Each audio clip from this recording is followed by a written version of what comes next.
Hello. You would think a recording engineer would know how to unmute their mic, but it happens to everybody, right? Can you hear me now? Cool. Hey, thank you guys for coming. What I had just so insightfully poured my heart out with my mic muted was this. Good morning, and thanks for coming. I am going to start a series today called EQ. And today I'm going to be talking about 3 cases when you absolutely need to use a filter. Some of you may know what a filter is. Most of you probably do. Some of you don't.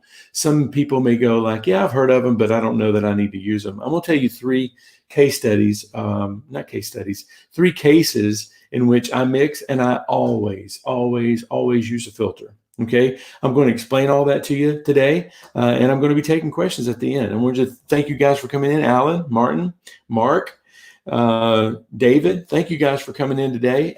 If you've got some questions at the end, let me know.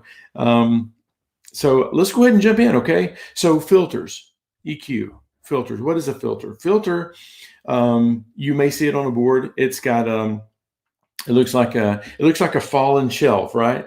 It comes over and then it goes down. You'll see it on the left-hand side, and you would think that it would have to do with lows, and it does, but they call it a high-pass filter, HPF. You may have seen it before. You may see it called a band pass. You may see it in the left-hand side on the lows. They call it a high-pass filter, and that's because it passes high frequencies. So it filters out lows thing. Now, the top end is called a low pass filter. In other words, it lets the lows pass through. It's kind of confusing the way it's named, but hey, it is what it is. And if everybody knew what it was, then we wouldn't be set apart as recording mixers and engineers and mixers, right? So a filter is basically just an electronic circuit that basically it filters things out. We've all filtered things, right? We've run things through a filter. My wife, she'll put stuff through a filter to let flour to keep the clumps out. Well, basically that's what this does. It passes the things that you want in your mix, and it cuts out the things you don't want in your mix. So a filter is one of the most overlooked EQ things that you could possibly. I mean, a lot of people overlook it. They don't see the importance, and sometimes they'll do the things with an EQ that a filter does naturally. Like they'll take a shelf EQ, or they'll take a certain band and they'll cut it out, and they'll waste that band of frequencies. And a filter would do a much better job of it. So what a filter does is it filters out the lows, or the filters out the highs. And like I said, the name terminology is a little bit confusing sometimes, but I want to tell you about 3 cases where I always use a filter. And the first one is this: vocals. I never record vocals without a filter on it. And the reason is because you've got an expensive microphone that's designed to pick up everything from, a perfect microphone is set to pick up everything from 20 hertz, which is, we can barely hear that frequency. We can feel it, but we can't hear it. And then we want it to record everything all the way to the super highs. Most vocal mics, you pride yourself on being able to hear all those frequencies, right? You don't need all those frequencies on a vocal. You don't. There's a lot of frequencies, as a matter of fact, that will work against you and make your vocals sound worse if you don't filter them out, right? So like, for instance, a lot of recording studios have, as hard as they work on the AC and moving air around, air makes a sound moving, right? Air moving has a sound. And if you've ever heard a storm coming from a long ways away, you'll know that wind or air moving makes a sound. And in a studio, even though it's not as drastic, you will hear air moving around. You'll hear the hum of an AC. You'll hear the vibrations from the road. If your studio is close to a highway or an airport or something like that, you're going to hear these. Like, okay, for example, if you ever heard a helicopter way off in the distance, you don't hear high end first. You hear low end first, right? You can filter that stuff out of your vocal, and I'm going to show you a way to do it that's going to make you feel really comfortable doing it. Okay. So there's AC noise, there's room noise, there's road noise that you can filter out. There's plosives or P-pops. There's handling noise. Like when I touch this microphone, you can probably hear that a little bit. You can't. I'm not touching the element. I'm just touching the microphone. But you hear this low rumble thing of this happening. If you're holding a microphone, if you're recording a live record and the person is holding a microphone, you're going to get hand noise in there, and you need to filter it out. So also plosives. When the air from your mouth hits a microphone, it's going to cause the microphone to move with the air. It's going to be a super low frequency because that's 1 hertz maybe, right? It's happened one time in the course of a minute or a course of a second. So it's 1 hertz. You'd never hear that. And although your microphone, you pride yourself in it being able to pick up all of those frequencies, you don't need those frequencies, right? So filter it. And so I will show you, or I will tell you how to filter, and use your ears to do this. Don't necessarily use your eyes, use your ears, okay? So let's just say you've got a vocal recorded and it's recorded full bandwidth. You have used no filters going in. I'll tell you how to do this in your DAW, in your workstation. Now, ideally, this would be done as you're printing the tape, because you don't want to record.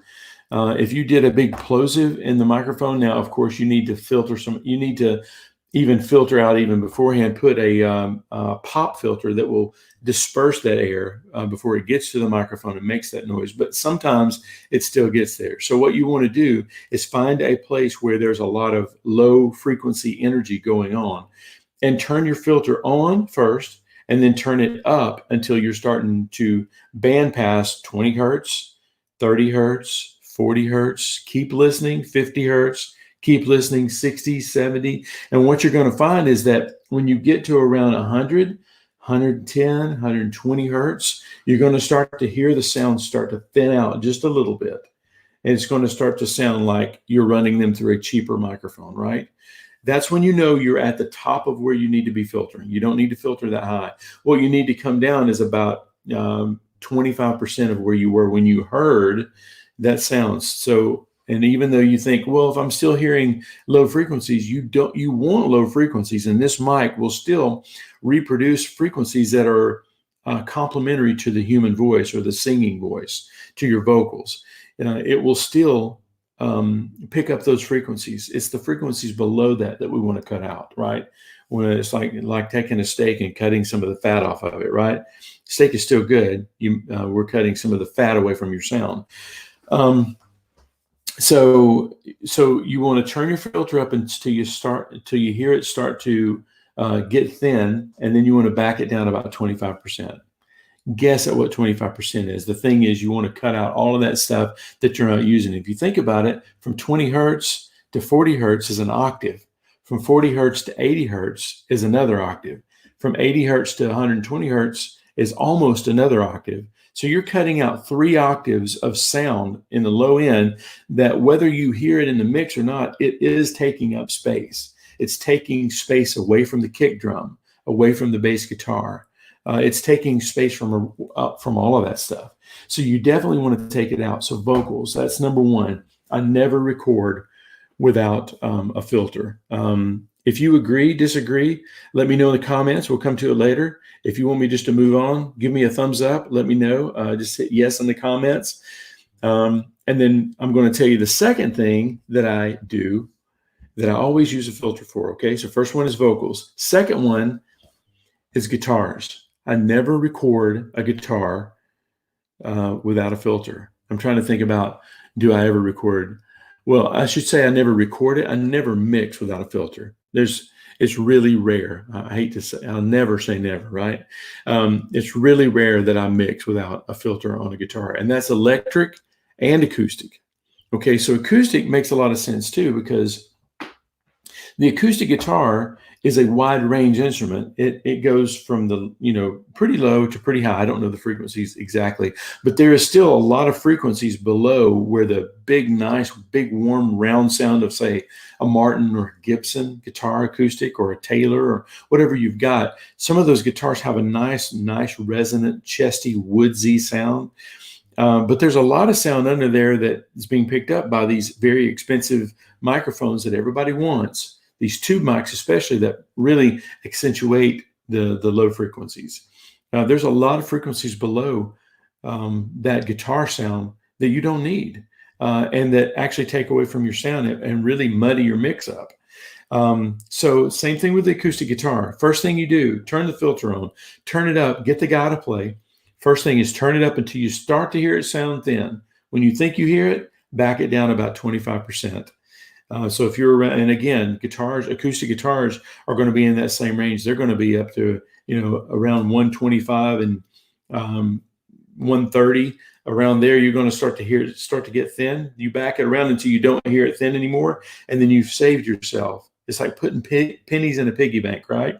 You're going to save yourself that much low frequency. If you're wondering why your drums, you can't get enough of that chesty sort of, like when the kick hits, it knocks his breath out of you a little bit. The thing I love in a live concert, it's because your speakers are having minimum impact, because your speaker's sitting there moving around like this, and when you hit the kick, it may be like out already, and then you get half the throw of the speaker, right? So when you cut all this stuff out that you don't need, and things that you don't need, like electric guitars, acoustic guitars, and vocals, then you're not getting maximum impact from your mix. So use those filters, okay? Acoustic guitar, do the same thing. Turn your filter on, and then turn it up until you start to hear it thin, and then you pull it back down around 25%. Electric guitars are the same way, especially distorted electric guitars. When you hear a nice big power pass, or distorted guitar passes playing like single note melodies, your low frequencies, there's a lot in there that you don't need. And as a matter of fact, electric guitars, especially the distorted, like power passes, like I was talking about, those are notorious for taking up a lot of low end. Listen to your guitar pass soloed without any filters on it, and listen how much, you can actually even look at the speaker sometime, and you can see the speaker sitting there, he's shaking with the low frequency that's coming in. You open a door in the amp room or whatever, or in the drum room, and you'll see those speakers move out. When you filter that out, the speakers won't move, and you're saving yourself that low end bandwidth for other things that you do need, like bass guitar, kick drum, low tom, low end synthesizers, pads, things like that really do impact your mix, and you can hear, and you are purposeful about putting in there. Boom, you can hear it. Okay, but so filter your vocals. Always filter your vocals. Or almost always. Can't always say never, right? Your vocals, your acoustic, and your electric guitar. And here's another thing. Here's the third one that I always use a filter on. I almost always use a filter on. The bass guitar. Now, the bass guitar is going to be way lower, but I filter the bass guitar a lot. Sometimes the bass guitar is just and it depends on the player. Now, if you've got a like a Nashville style bass guitar player, he's already dialing it. Either he's playing it a certain way to where you don't need to filter it as much, or he has already got a filter run on there. Now, I'm not saying every bass guitar player does this or should do this, but it's something to listen for. A lot of times you'll hear that when you've got everything filtered out, you've got your kick, your bass, your low toms, your synthesizers, you've got all that stuff that's shaped to the low end, and it actually helps. Sometimes it still feels a little loose, right? Sometimes the bass player is a little sloppy at the way he plays. Sometimes he'll play, and then he'll put his finger on the strings, and it'll make a sound, right? I filter some of that stuff out, because if you've got this maximum input of the kick drum, and you've got all that, like we talked about a few weeks ago, Kevin McManus puts 30 hertz in there. You can't have 30 hertz going on in the bass at the same time and it sound. You kind of almost have to assign the kick drum to that, and then the bass, you want to keep it out of its way, right? Shaping these sounds so that you're placing. It's like organizing your files, right? You're organizing your frequencies. You're trying to shape, getting everything out of this basket, which is the low end, and put things in that basket that's going to make maximum impact. Kick, kick, toms. So, I've covered it. So anyway, yes, bass guitar, I use filters on often. And again, your mileage may vary depending on your bass player. But if you're getting a little bit of a loose sound and you want to know, how can I tighten this up a little bit? Try listening to all your drums together and then filtering out the bass a little bit. See if you don't get a little bit more definition from your bass and letting the kick carry that low end. If they're tight together, then you'll get a lot of mileage from it. So anyway, okay.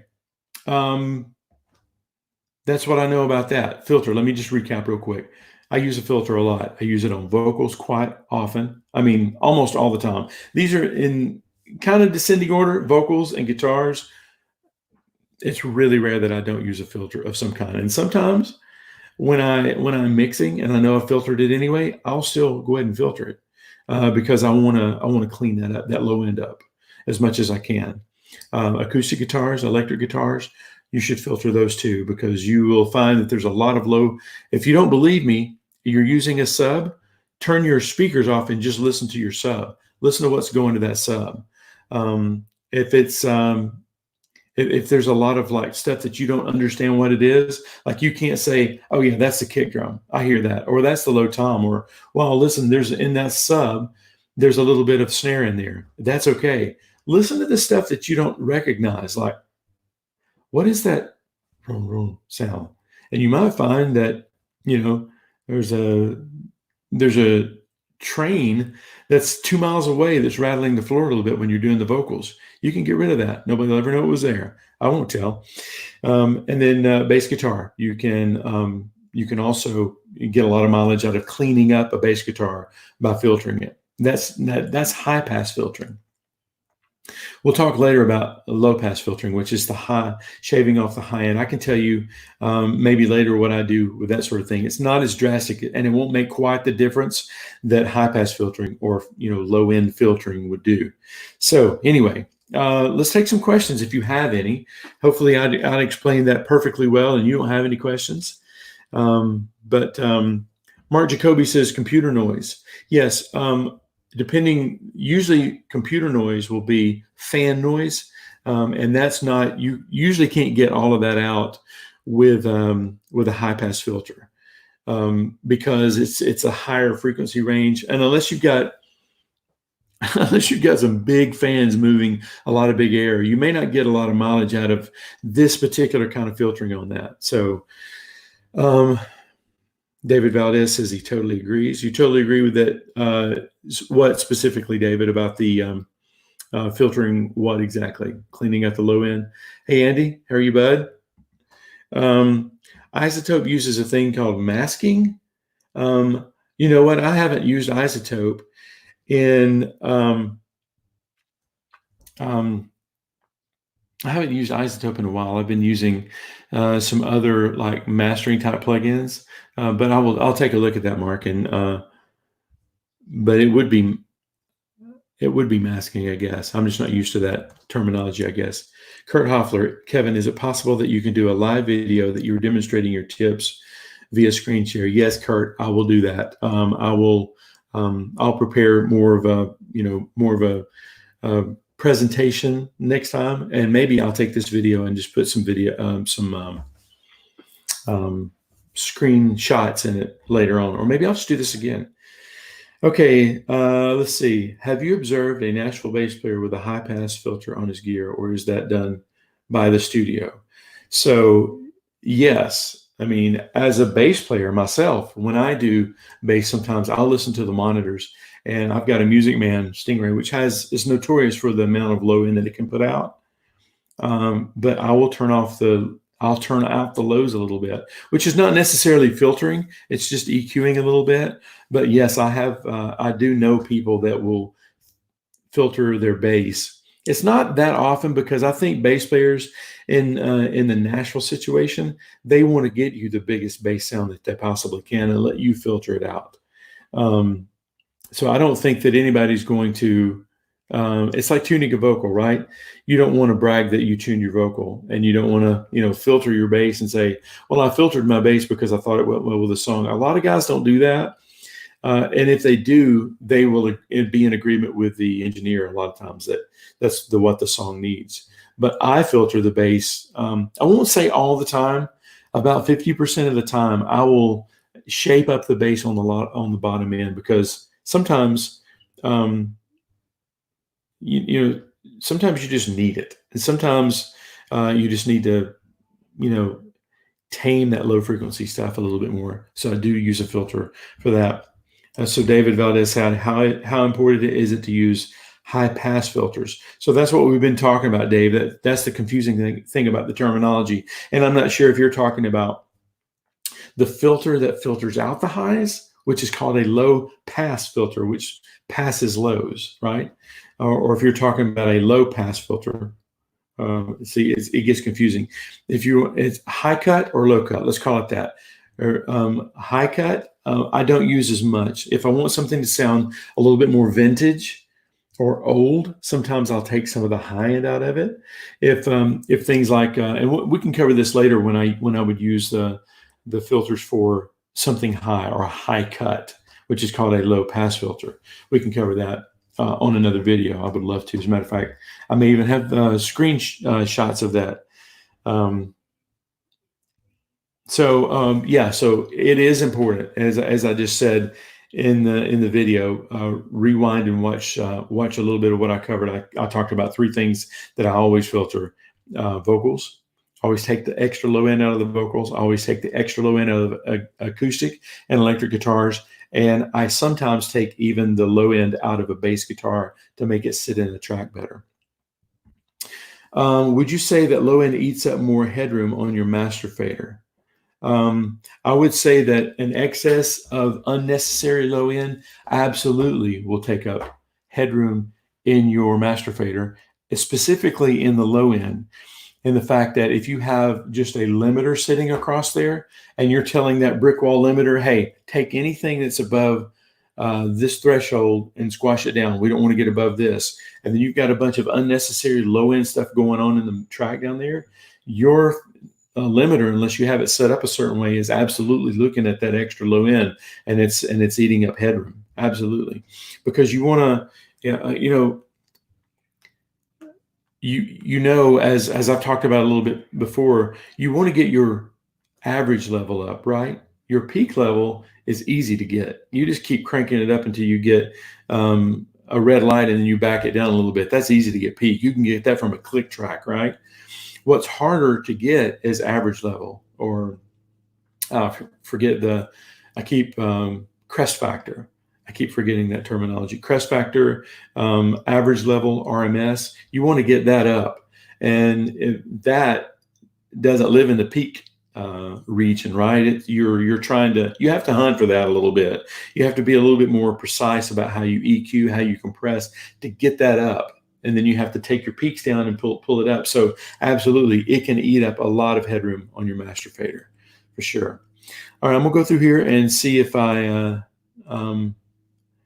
see any more questions. If this may be a shorter broadcast today, if you don't have any more questions, and that's cool. So sorry about the volume thing at the very beginning. I'm still learning to do this live broadcast thing. I will definitely bring some more screen shares next time. I could probably screen share now. If you'll tell me exactly what you're looking for, I'm making share my screen a little bit with you now, Kurt. So, okay, so Mark is going to, masking is where one instrument's frequencies mask another's, and Isotope analyzes the frequencies and visually shows you what's stepping on another instrument in a certain frequency range.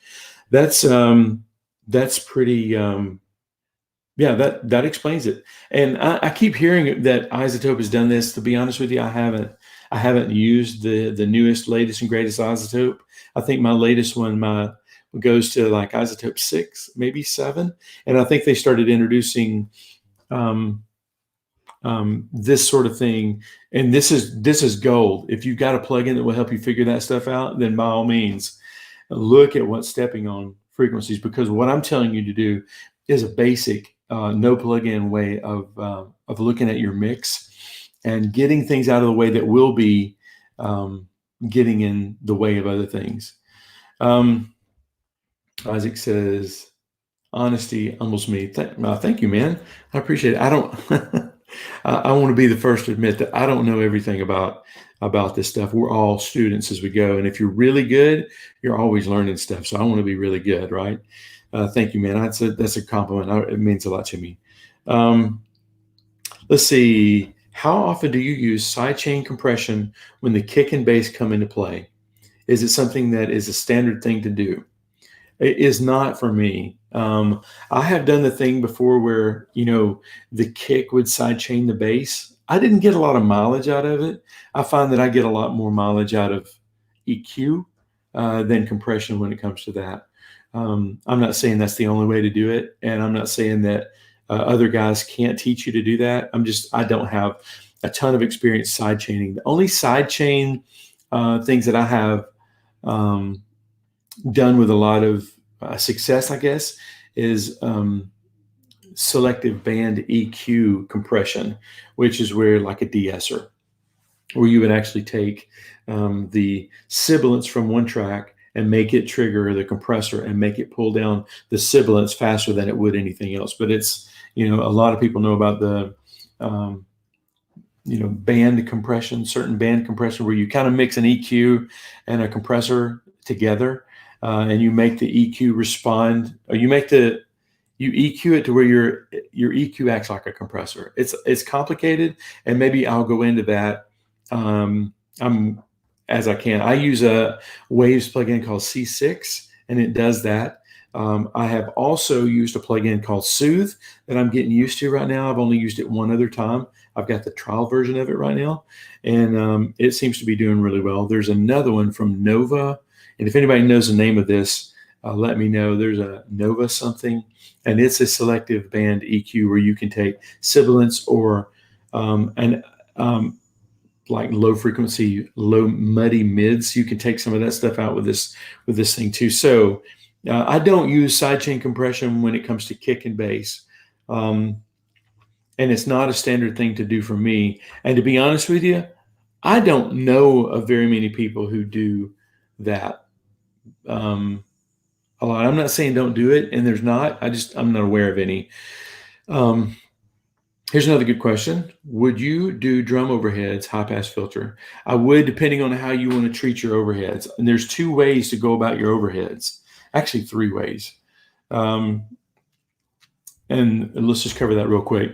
The first way is to get your overheads down close to the cymbals and look at your overhead mics like cymbal mics. Like at church, we don't have overheads, we have underheads. And they point up and they look at the ride cymbal and they look at the crash cymbal that we have. Actually, one's between the hi-hat and the crash. The other one is right under the ride cymbal. So I would definitely use a filter for that, because you're going to get a lot of, when you hit the ride, you're going to get a lot of air moving, hitting the mic, a lot of low frequency stuff that you don't need, because those cymbals, they probably don't start until like, 1K or 1200.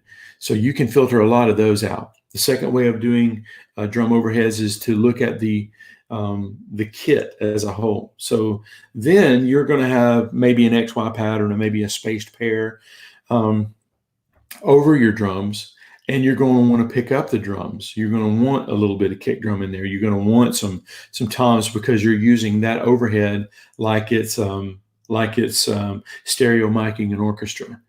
You don't necessarily want to filter that out, because you want your direct mics to accentuate and bring to life what you're picking up in your overheads, right? And in that way, and maybe I talk about 3 ways to mic your overheads. In that way, I would do an overhead XY pattern, and I would put it over the drums in a certain way, and I would probably not filter a lot. I would definitely not be aggressive about it.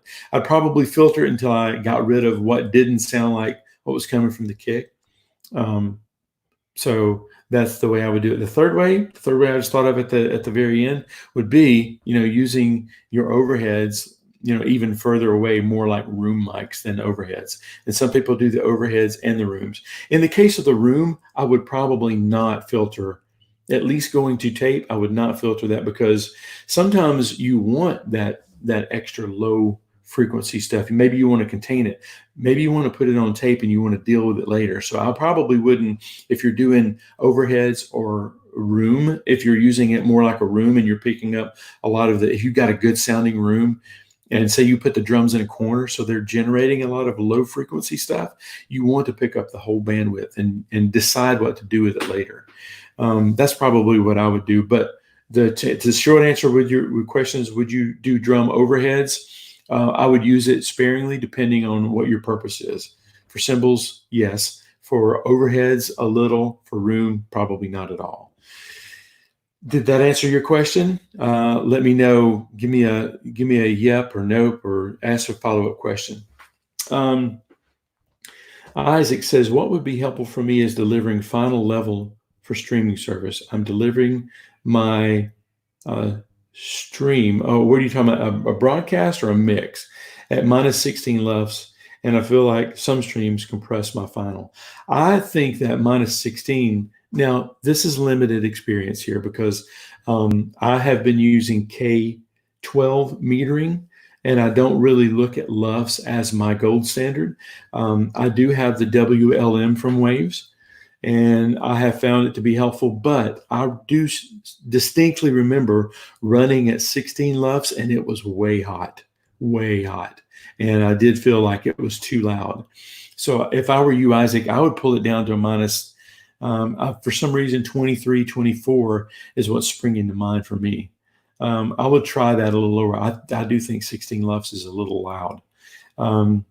There is a broadcast that I did with Ian Shepherd, not a broadcast, but a podcast, where we talked about that. We talked about LUFS. And you know what? Ian Shepherd's got a great resource. He's got a plugin that you can actually see what your levels are. Maybe I'll find that link and send it to you. So yeah, I think 16 is a little hot. Try it a little lower. How am I delivering files? I deliver my files. The peak is at -1 usually, and my average is around -15, 16, something like that. And sometimes a little lower than that. So I heard a story one time from one of my MixCoach subscriber friends, and he was telling me that something about the way Chris Lord-Alge delivered a mix, and it was exactly -1 dB peak and -16 dB or minus something like that average level. And if you think about it, if you do K12 metering, K14 metering, that's in that range, except you're moving it down. You're moving it from 0 being the end to 14 being the average, to moving it down by 1 dB. And now you've got -1, -15, right? So I think that's right in line. I think if you were to get a good meter like a Klinghelm meter, which I think is like maybe 10, 15 bucks.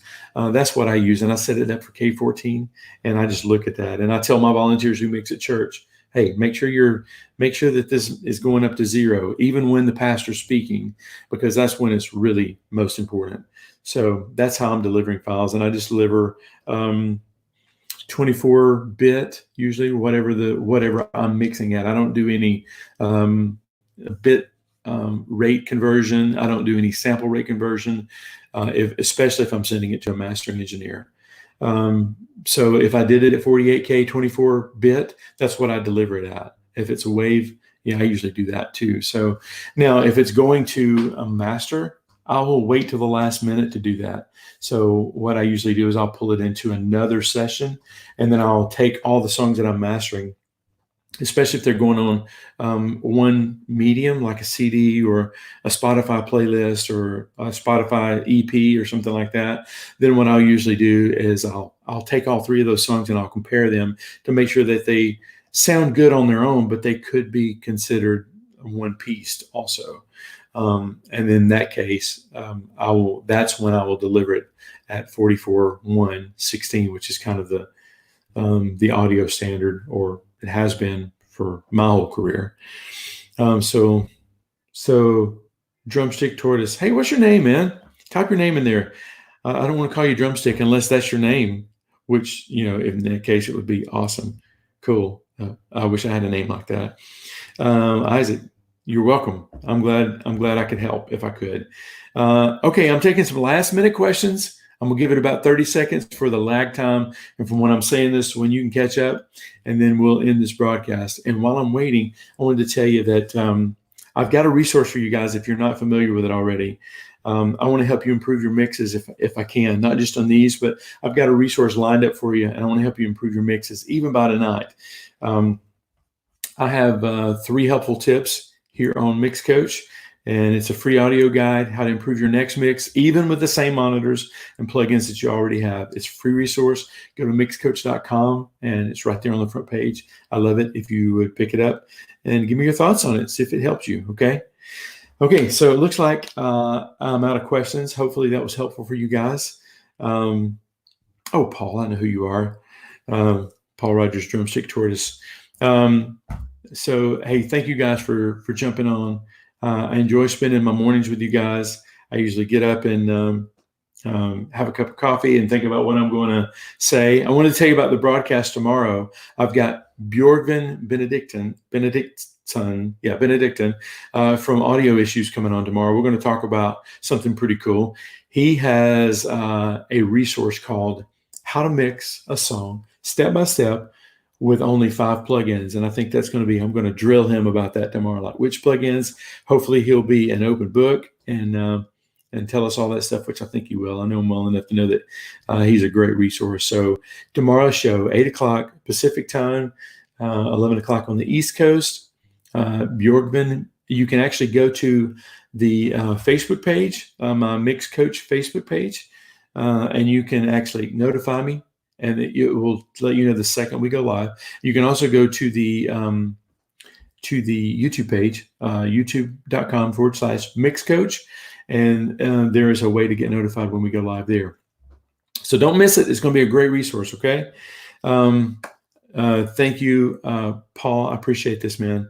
I appreciate you saying that. You said, great thing, loving this. I love doing this, man. It's really, it's a good outlet for me. It's getting me into the swing of things, creating content. It's fun. David, let's see. What are your thoughts on compression? Personally, I like to use parallel compression to keep from squashing the sound. What's your method if not squashing the sound? I do a lot of parallel compression, actually.